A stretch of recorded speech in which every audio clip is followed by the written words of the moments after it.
Panibagong araw, panibagong kaalaman ang aking share dito sa inyo sa aking YouTube channel na Simpleng Vlogger. Itong kaalaman na ito guys ay ayon lamang po sa aking pagkakaunawa at pagkakaintindi at sa aking pagsisearch. Pero bago tayo magpatuloy, intro muna.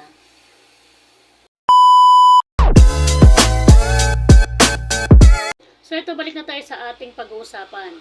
Ano ba at paano ba tayo magkakaroon ng maraming engagement?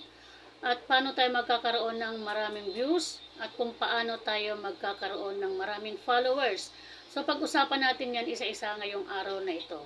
Unahin natin guys kung paano tayo magkakaroon ng maraming engagement o kung paano magkakaroon ng engagement.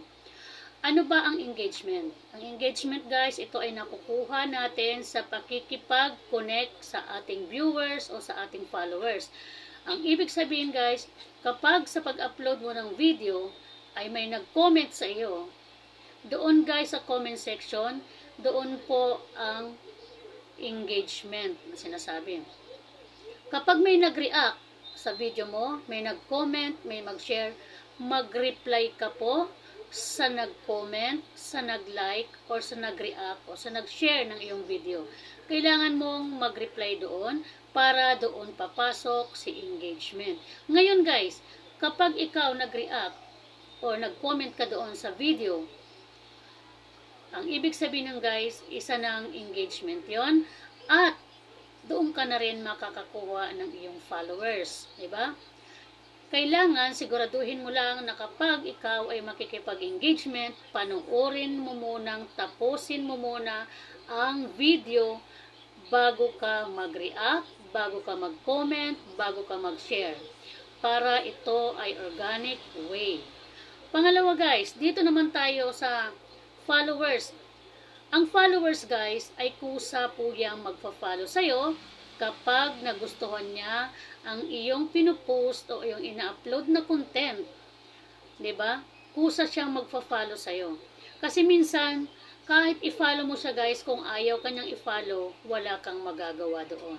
So ang mas maganda, mag-upload ka ng mga content na makakapag-increase sa iyong followers at engagement.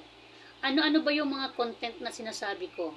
Para makahakot ka ng followers at viewers at engagement. Ito yung mga video na i-upload mo na originaling gawa mo. At ito yung makakapulot sila ng maganda at may matututunan sila doon sa video na in-upload mo. Diba? So, ang pangatlo guys, kailangan kapag ikaw may nag-follow sa'yo o nag-engage sa'yo sa ina-upload mo na video, puntahan mo rin yung kanyang Facebook o yung kanyang video. Diba? Puntahan mo rin yung video niya, manood ka din ng kanyang video, mag-comment ka din doon, mag-react ka din, at i-share mo rin ang video niya. Para vice versa. Ibig sabihin, kompletong package ang pakikipag-engage mo. Kasi hindi lang ikaw ang finalo niya, nag-follow ka din sa kanya. Hindi lang ikaw ang pinanood niyang video, pinanood mo din yung video niya. So, ibig sabihin, equal kayong nakipag-engagement sa isa't isa. At kapag marami kang followers sa ganong ginagawa mo, tinutuloy-tuloy mo yan, nag-upload ka ng mga original mong content, nakikipag-engage ka ng tama, nagfa-follow ka ng tama, marami ang babalik sa'yo. At syempre, tataas ang iyong viewers at tataas ang views ng mga video mo at tataas din ang iyong followers. Kasi sa iyo magsisimula yan kung paano ka magkakaroon ng maraming followers at magkakaroon ng maraming viewers sa iyong video at sa iyong Facebook.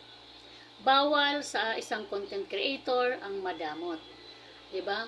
Kailangan mag-share ka din, mag-follow ka din, hindi lang yung ikaw ang ifina-follow at pinapanood na video. 'Di ba? Kailangan guys maging bigayan. Diba? Ang isang content creator ay hindi nagdadamot sa isang content creator. Kailangan tulungan mo rin sila para tulungan ka din nila. Kasi guys, kapag madamot ka, hindi ka marunong makipag-engage, hindi ka marunong mag-follow sa kapwa mo creator, wala ka ring makukuhang followers, viewers, at engagement. So, kailangan sa'yo mismo magsisimula para tumaas ang iyong followers, viewers, at engagement. So, yun lang guys ang aking konting kaalaman na i-share sa inyo ngayong araw na ito. At syempre, wag niyo pong kalimutang mag-share, follow, at pakisubscribe na rin po yung aking channel na Simpleng Vlogger. Maraming salamat. Hanggang sa susunod na aking pag-upload. Maraming salamat and God bless you all.